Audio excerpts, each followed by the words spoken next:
प्रिय बालकाः नमो नमः।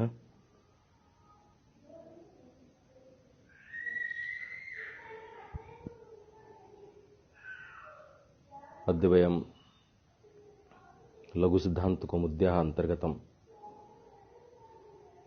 यत् कृदन्ते कृत्य प्रक्रिया प्रकरणमस्ति तस्याः प्रक्रियायाः अग्रिमसूत्राणि पठामः। प्रियबालकाः, सूत्रं वर्तते मृजेर्विभाषा। एतत् सूत्रं द्विपदघटितमस्ति। एकं पदमस्ति अत्र मृजेः, द्वितीयं पदमस्ति अत्र विभाषा। मृजुशुद्धौ धातोः मृजेः इति पदमस्ति। मृजेः मृजी इत्यत्र पंचमी षष्ठी मध्ये भवति, अत्र पंचम्यन्तं गृहीतमस्ति, अर्थात् मृज धातोः। एतस्य अर्थः भवति मृज धातोः।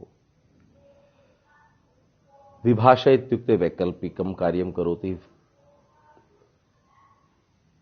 तो मृजेर्विभाषा इत्यत्र पदद्वयमस्ति, मृजेः विभाषा। रुत्वसन्धिः वर्तते अत्र। एतत् सूत्रं विधिं करोति, अतः विधिसूत्रम्। मृजेः क्यब् वा स्यात्। एतस्य सूत्रस्य अर्थः अस्ति मृजेः क्यब् वा। मृजेः इत्युक्ते मृज धातोः। मृजुशुद्धौ मध्ये मृज शेषः भवति, तो मृज धातोः वा इत्युक्ते विकल्पेन विभाषया क्यप् स्यात्। क्यप् प्रत्ययः भवेत्।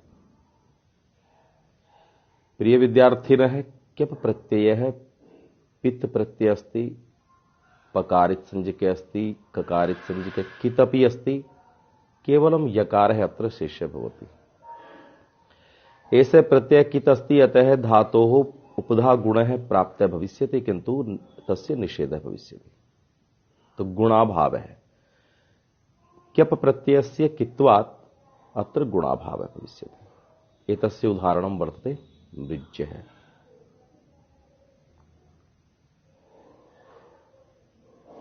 मृज्यः इति रूपं साधयामः वयम्।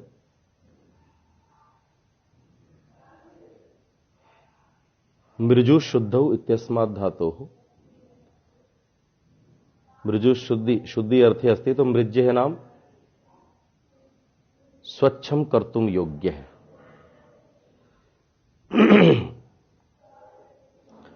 अत्र मृज शेषः भवति, सकारस्य हलन्त्यं द्वारा इत्संज्ञा भवति, ऊकारस्य उपदेशे जनुनासिक द्वारा इत्संज्ञा भवति, द्वयोः अपि इत्संज्ञकयोः तस्य लोपः द्वारा लोपः भवति।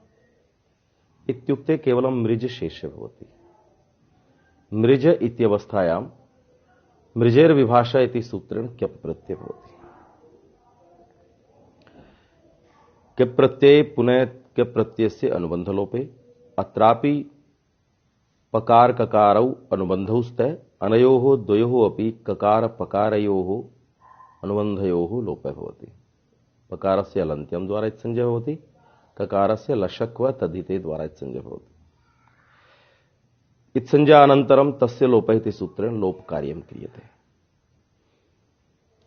लोपः भूत्वा मृज य एषा स्थितिः भवति। मृज इत्यत्र ऋकारः ह्रस्व अस्ति, उपधायाम् अस्ति, अतः पुगन्त लघुपद द्वारा गुण प्राप्ति भवति, किन्तु किंक्तिचे द्वारा तस्य निषेधः भवति। अर्थात् कित्वात् गुणाभावः। स्थिति मृज्य। कृतधि समासाश्चेति सूत्रेण प्रातिपदिक संज्ञाकरणेन सु आगच्छति, सु इत्यस्य सस्य ऋत्व विसर्गः भवति। सु इत्यस्य ऋत्व विसर्गे करणेन कृते मृज्यः इति रूपं सिद्धं भवति। सरलमेव अस्ति। मृज क्यप् कित्वात् गुणाभावे स्वादिकार्ये मृज्यः इति रूपं सिद्धम्। अग्रे सूत्रं वर्तते रीहलोर्ण्यत्। रीहलोर्ण्यत्। री च हल् च तौ रीहलौ, तयोः रीहलोः।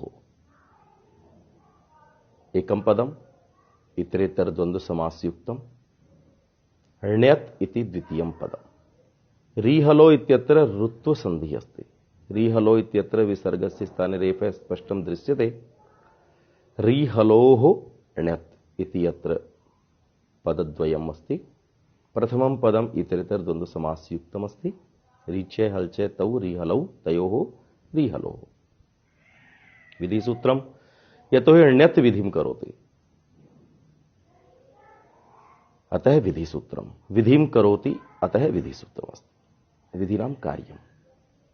एतस्य सूत्रस्य वृत्तिः वर्तते रेवर्णान्तात् हलन्ताच्च धातोः ण्यत् स्यात्। ण्यत् प्रत्यय भवति कदा भवति? रेवर्णान्त धातोः यस्य धातोः अन्ते ऋकारः अस्ति, हलन्तश्च अर्थात् व्यञ्जनमपि अस्ति। या तो ऋकारः भवेत् अथवा व्यञ्जनवर्णः भवेत्। तादृशात् धातोः ण्यत् प्रत्यय तेन सूत्रेण क्रियते। रेवर्णान्तस्य उदाहरणानि अत्र दत्तानि सन्ति। कार्यं, हार्यं, धार्यम्। प्रिय विद्यार्थिना अत्र एतद् अवधेयम्, एतद् ज्ञातव्यम् यत् ण्यत् प्रत्ययः अणित् अस्ति। क्यप प्रत्यय कित् आसीत्, कित्वात् तत्र गुणाभावः भवति स्म। एषः प्रत्ययः अणित् अस्ति, तणित्वात् वृद्धि कार्यं भविष्यति। यस्मिन् प्रत्यये वर्णित णकार संज्ञके भवति तत्र वृद्धि कार्यं भवति अचोडिति इति सूत्रेण। तो कार्यं, हार्यं, धार्यम् एतानि त्रीणि अपि रूपाणि वयं साधयामः। भवन्तः द्रष्टुं शक्नुवन्ति। कार्यम् अत्र डुक्रियकरणे अर्थे धातु अस्ति। डुक्रियकरणे अर्थे धातो यकारः हलन्त्यं द्वारा इत्संज्ञके अस्ति। डुकारस्य आदिर्ये टुडवः द्वारा इत्संज्ञा भवति।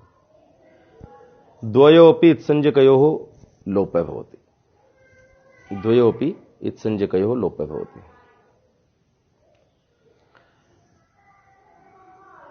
शेषः भवति डुक्रिय इत्यत्र क्री। तो रीवर्णान्त अस्ति इदानीं क्री धातु क री। तो रीवर्णान्तात् रीहलोर्ण्यत् इति सूत्रेण ण्यत् प्रत्यय भवति। अनुबन्धलोपे शेषः भवति य। तो क्री य इति स्थितिः भवति। इति जाते प्रत्ययस्य णित्वात् अचोयणिति इति सूत्रेण ऋकारस्य आकारे आदिवृद्धौ, ऋकारस्य आकारे वृद्धौ वृद्धि कार्यं भवति। री स्थाने आ। री स्थाने कोऽपि आदेशः भवति तदा रपरः भूत्वा एव प्रयुज्यते इति उरणरपरः सूत्रं वदति।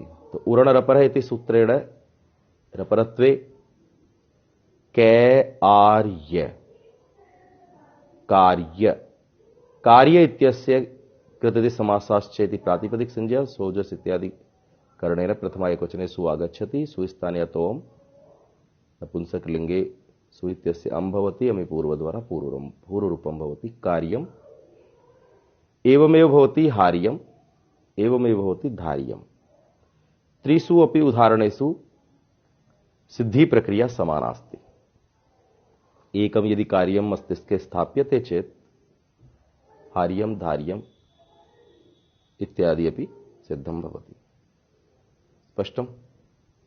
तो एतत् ण्यत् विधायकम्। क्यप् ण्यत् मध्ये स्पष्टः भेदः आगतः अस्ति। ण्यत् प्रत्यय णित् अस्ति अतः वृद्धि भविष्यति। यत्र री स्थाने आ। क्यप् प्रत्यय कित् अस्ति अत्र गुणनिषेधः भविष्यति। कित्वात् गुणनिषेधः। यत्र कित् भवति तत्र न गुण भवति न वृद्धि भवति। स्पष्टम्? अग्रे सूत्रं वर्तते चजोः कु घिण्यतोः। चजोः कु घिण्यतोः। चजोः इत्यत्र एकं पदम् इति,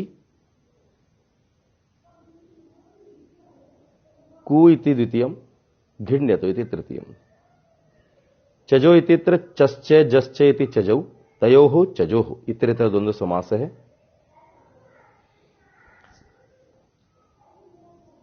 कु इति प्रथमान्तं पदम्,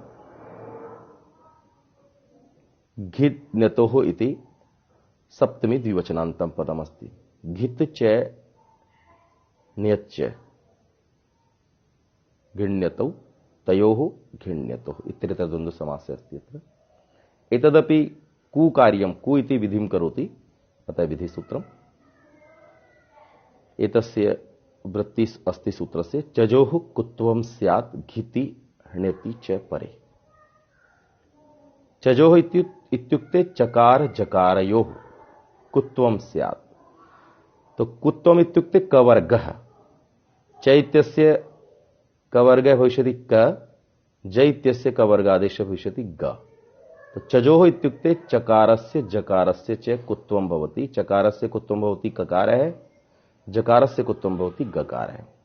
कदा भवति?